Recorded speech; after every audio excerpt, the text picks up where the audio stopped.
BiPC వాళ్ళకి ఏంటంటే maths అనే ఒక ముద్ర పడుతుంది. ఈ మధ్య కాలంలో దాదాపు ఒక 10 years నుంచి అడుగుతున్న క్వశ్చన్స్ ఏవి కూడా ప్యూర్ సబ్జెక్ట్ క్వశ్చన్స్ కావు. అది కొద్దిగా పిల్లవాడు కనుక ఆలోచించి క్వశ్చన్ చదివితే సో డైరెక్ట్గా వాడు చేయగలుగుతారు. అంటే ఒక రకమైన ఫోబియో నుంచి బయటపడితే ఫస్ట్ ఆఫ్ ఆల్ మ్యాథ్స్ కాదు ఇది. నేను చెప్తున్నాను క్లియర్గా. మీరు దాదాపు లాస్ట్ 5 years పేపర్స్ అన్ని దగ్గర పెట్టుకోండి. ఎస్పెషల్గా రీజనింగ్లో కానీ అర్థమెటిక్లో కానీ ఎక్కడ కూడా మ్యాథ్స్ ఉండదు. ప్యూర్ మ్యాథమెటిక్స్లో మాత్రం మ్యాథ్స్ ఉంటుంది. For example forest department, group 4, DAO ఇటువంటి ఆర్ఆర్బి కొన్ని ఎగ్జామ్స్లో డైరెక్ట్గా టెక్స్ట్ బుక్లో ఉన్న మ్యాథ్స్ వస్తుంది. బట్ రిమైనింగ్ ఎగ్జామ్స్ ఏవి కూడా మ్యాథ్స్ కాదు. సో వీటి కోసము ఫస్ట్ ఆఫ్ ఆల్ నేను నాన్ మ్యాథ్స్ స్టూడెంట్స్ చెప్పేది ఏంటంటే ఫస్ట్ ప్రైమరీ నాలెడ్జ్ నేర్చుకోవాలి. ఫస్ట్ ఫర్ ఎగ్జాంపుల్ ఒక 7th క్లాస్లో ఉన్నటువంటి చిన్న ఎగ్జాంపుల్ ప్రాబ్లమ్స్ చేయాలి. 7th class 8th class for example మన అర్థమెటిక్ మీద కమాండింగ్ ఉండాలని ఏముండాలి?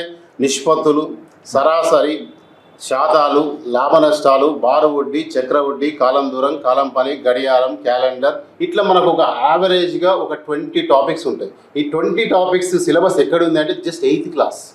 8th క్లాస్ వరకు ఉన్నటువంటి బేసిక్ మ్యాథ్స్ నుంచే మనం గ్రూప్ 1 సివిల్ సర్వీస్ ఎగ్జామ్స్ రాయొచ్చు. చాలామంది తెలియక 10th క్లాస్ మ్యాథ్స్ అవుతారు, అవసరం లేదు. 8th క్లాస్ వరకు ఉన్నటువంటి అర్థమెటిక్ మీద కమాండింగ్ ఉంటే ఖచ్చితంగా సివిల్ సర్వీస్లో వచ్చే CSATలో వచ్చే ఎగ్జామ్స్ క్వశ్చన్స్ కూడా చేయొచ్చు. సో దాంతోపాటు ఫస్ట్ మెంటల్గా ఆలోచించాలి. క్వశ్చన్ని థియరిటికల్గా క్వశ్చన్ ఇస్తున్నాడు. ఈ మధ్య కాలంలో క్వశ్చన్స్ ఎలా వస్తున్నాయంటే కంప్లీట్గా ఒక పారాగ్రాఫ్ ఇచ్చేసి కింద క్వశ్చన్స్ ఇస్తాడు. ఆ పారాగ్రాఫ్ అంతా అంటే ఎనాలిటికల్ రీజనింగ్ అంటాం దాన్ని. ఈ ఎనాలిటికల్ రీజనింగ్ ఎలా ఉంటుందంటే మొత్తం టోటల్ ఒక స్టోరీ ఇస్తాడు. అక్కడ ఆ స్టోరీ అంతా చదివి దాన్ని బేస్ చేసుకొని కింద క్వశ్చన్స్ ఇస్తాడు. ఆ క్వశ్చన్స్ ఆన్సర్ చేయాలి. నువ్వు స్టోరీలో కనుక ఎక్కడన్నా అర్థం చేసుకోవడంలో చిన్న మిస్టేక్ జరిగితే టోటల్ క్వశ్చన్స్ మిస్ అయిపోతాయి.